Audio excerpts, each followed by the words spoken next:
Hi, good morning, everyone. My name is Akriti, founder of Rise Higher Education. Please bear with me, this is my first time pitching in. Rise is a counselor-supported AI-driven global admission platform. Do you remember the time when you applied for universities? While most of us will do because you are the recent graduates. Well, guess what? Those sleepless nights looking for a perfect university fit, counselor appointments, and the expensive test prep coaching are still daunting students.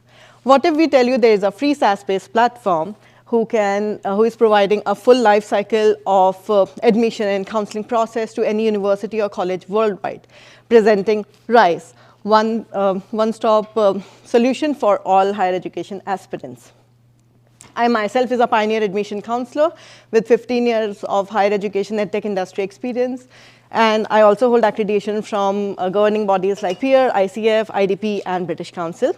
My journey started when my brother got admission into a California State University campus for his master's. Our family was very happy and proud since he was the first one to go abroad for higher education pursuits. This fascinated me to move towards education counseling because I was attracted towards the huge contrast in the Indian and US education system. As and when I dug deeper, I realized that how he was misled by his education counselor. Since his, based on misled by his education counselor to get admission into a more lesser selective and high commission yielding institution. While his profile was much suited, based on his profile, his academics and GRE score were much suited for a much higher ranked university. So this got me to thinking that even a highly meritorious student with high paying capacity can be defeated by the business needs. So since then, I have been into education counseling, going above and beyond to help my students get admission into their dream university their profile deserves. In the last 15 years, I've worked with various counseling houses, including analog giants and startups, and helped more than 10,000 students and parents overcome this mammoth headache of complicated university selection process. 46% of my students have got placed into the top tier universities worldwide, and I have an NPS score of 9.2 plus. And now, we are in this AI tsunami, we are utilizing technology towards servicing the tertiary education seekers in shaping up their career through getting admission into the premier institutions. Our technical co-founder on board is a UI architect with 16 years of experience, and with the right team, we are building AI-driven global admission platform, which will be robust and effective to help out students, domestic and international students worldwide. Let's dig deeper into the problem solution. Statistics show that 68% of the students, higher education seekers, look for private counseling due to the complications involved. We have conducted a market research for student discovery, and that shows 79% of the students who take any kind of counseling services have described them to be incomplete, misleading, incompetent, and expensive, even after spending $200 an hour. And the students and parents are still putting in combined effort of 400 to 500 hours in looking for a perfect university course selection and going through the admission process. Students also have to hop from one service provider to another in order to complete the whole set. And according to the recent statistics of National Institute of Higher Education, students are sometimes misled.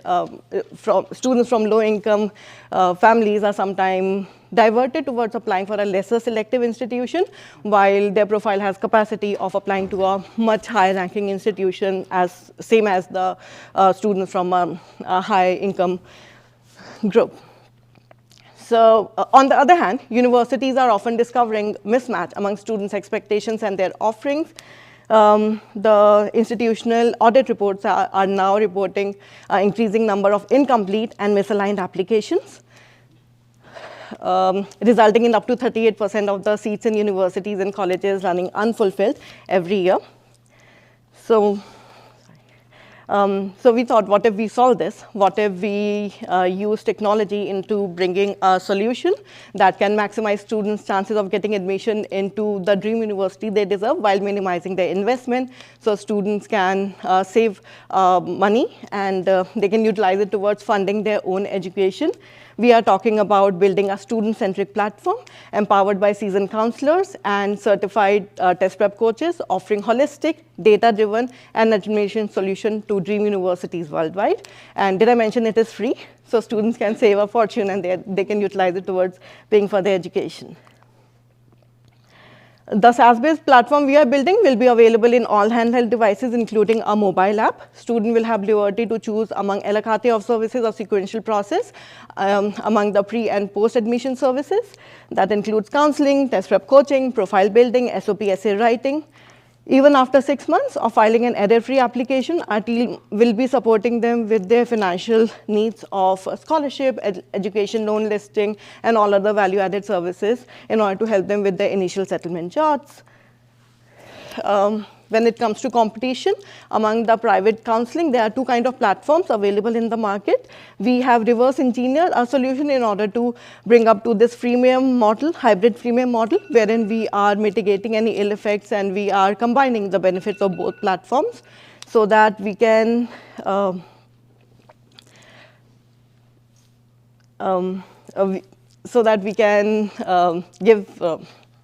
give the students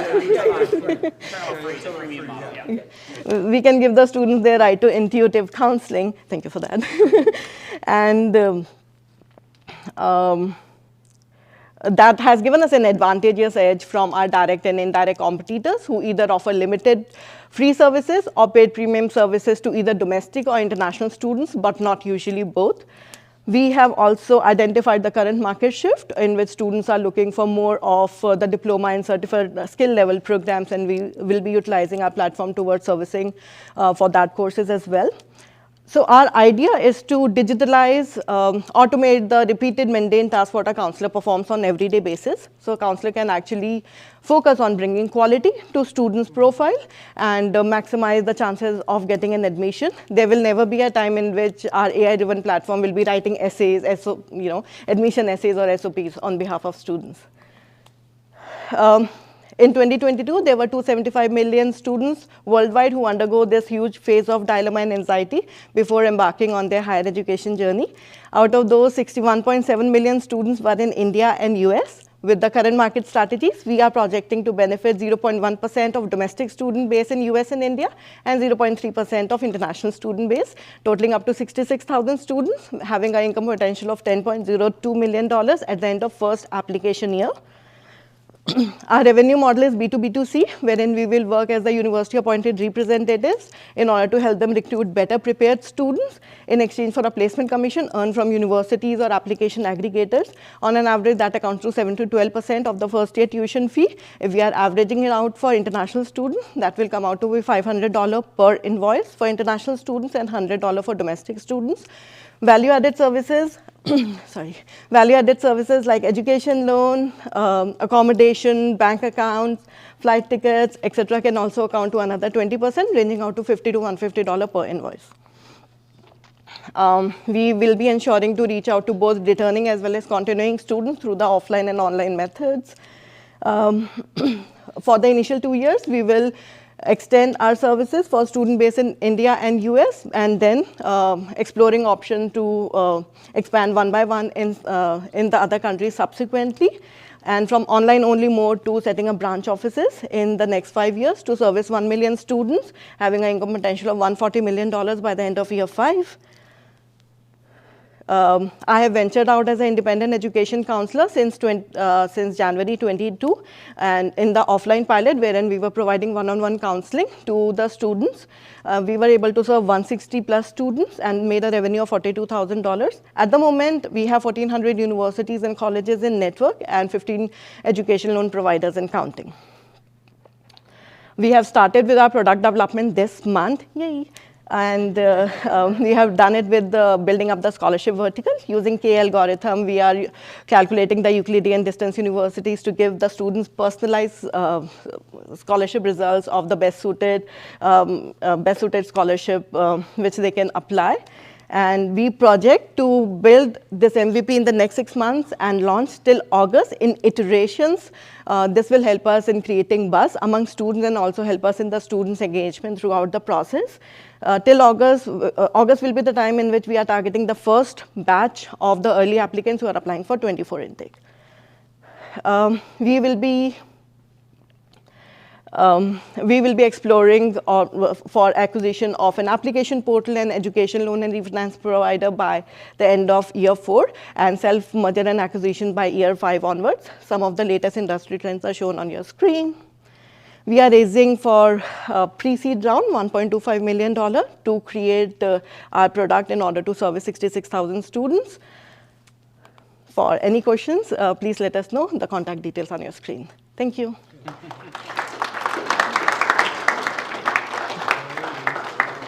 Where to start? First of all, good job. It's always hard to pitch in the beginning. It gets super easy after a while because you're like, you just know it, right? So it's all good. So don't worry about that. There's a lot in that.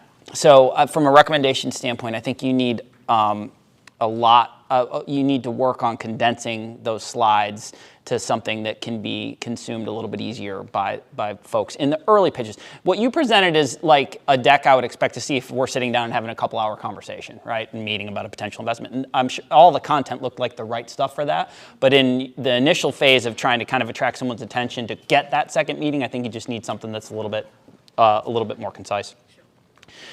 So I have some technical questions. One is I'm still not completely clear, and maybe that's because I didn't put my contacts in, the monetizing. Are you monetizing the student? Are you monetizing the institution and the loan and the scholarship folks? Are you monetizing the counselor? Who's getting monetized? So the end users will be students, and the revenue will be earned through universities, application aggregators, education loan providers.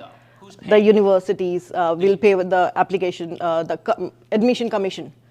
Okay, so it is the commission associated with finding the match for the student and the university pays that commission. Yes. And what you suggested earlier on is that in the counselor model, that commission goes to the counselor.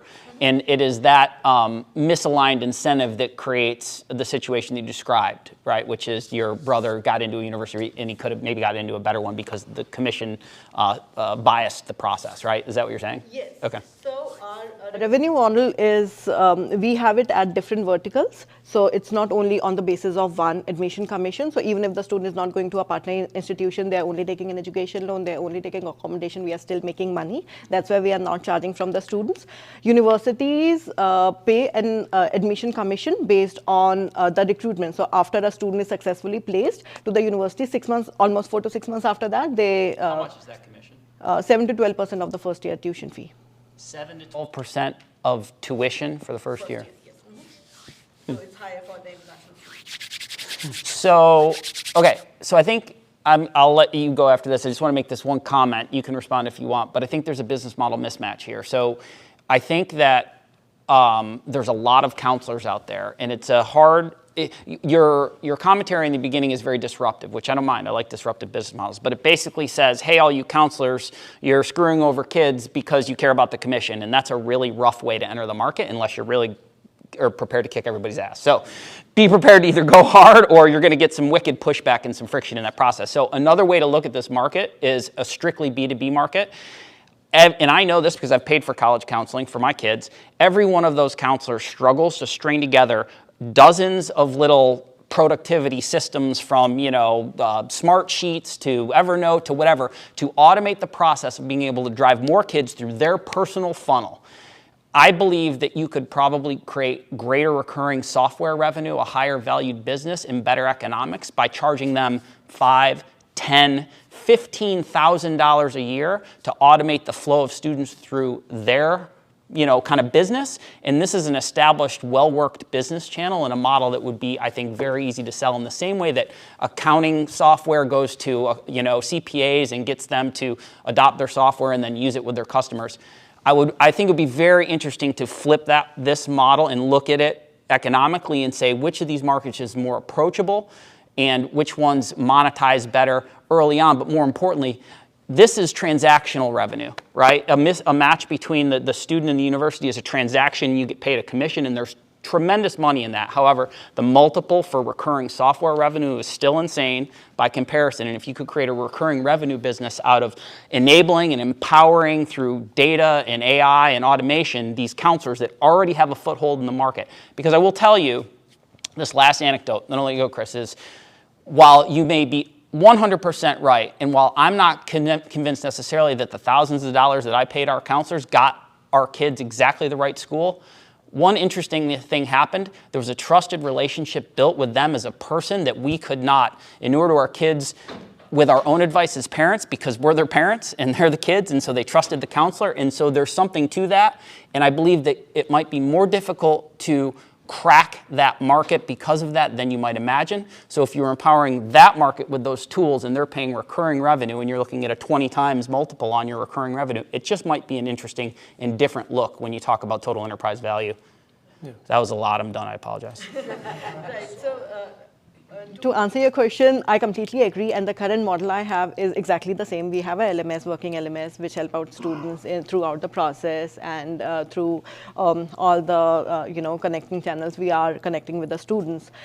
So, but the product we are building is basically a blanket cover for all kind of students, whether or not they are paying, whether or not they are willing to pay, whether or not they have resources to pay, right? So even if the student is processing through some other consultants, because trust me, I have a lot of students who are already processing through other consultants and they're not happy, right? And they're looking for something else, maybe one more service, two more service, or just, would like to inquire whether or not they have a possibility of applying to any other institution. Yeah. They can still utilize the platform what we are building. That you could have you could play both sides. But if you're, and I think that would be very realistic, especially if there is a commission and there are people coming in and they're operating free. But I think that you're one of those. There's different kinds of entrepreneurs. You're one who's looking at this in terms of the total economics of this business and the potential for exit, which I think is fine. It's wonderful. It's a perfectly good way to look at it.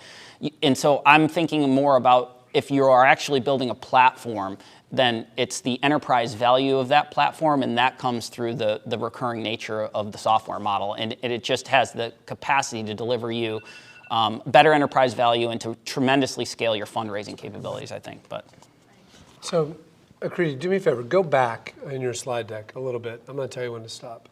One more. Go back. One forward. Forward. No, forward, yeah. Forward. Again. There you go. All right. So you seem really good at what you do. You seem like you really understand what's going on. And Steve's right. Your slides are trying to say way more than someone could communicate reasonably in a short period of time. Let me sell your slide back to you, okay? Like, I'm Chris, and what I know how to make this work. I know how to make this consulting, school admission thing work. And let me prove it to you. Over the last year with no online tools, I've gotten 160 students accepted. I've got this many universities in my network, and I've grossed $42,000. Now what I want to do is make software that lets me scale that, okay?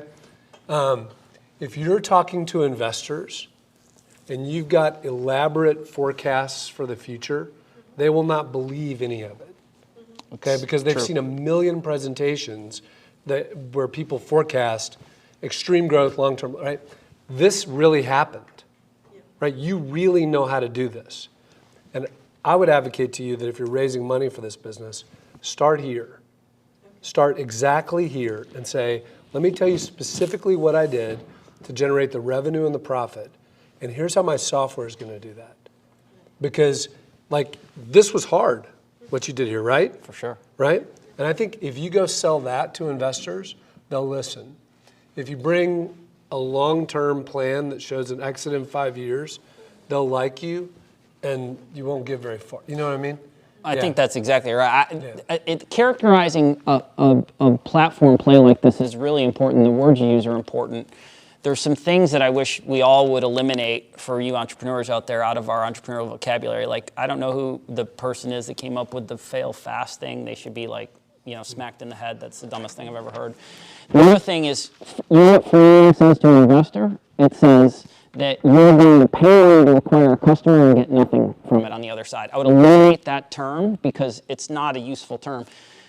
So I think what Chris is trying to do is help you figure out how to characterize this in a way, because this is an incredibly attractive thing in a big market where there's a lot of economics. There's like, I love what you're trying to do here. In AI and data, you're consuming a lot of disparate, unstructured data. You're presenting it in a meaningful way. You're using a platform to drive a process for people who are allowed to charge a premium and who can put 2 or 3 times as many people through their funnel because they have your tools, and they will pay tons of cash for that. So like, I love what you're doing.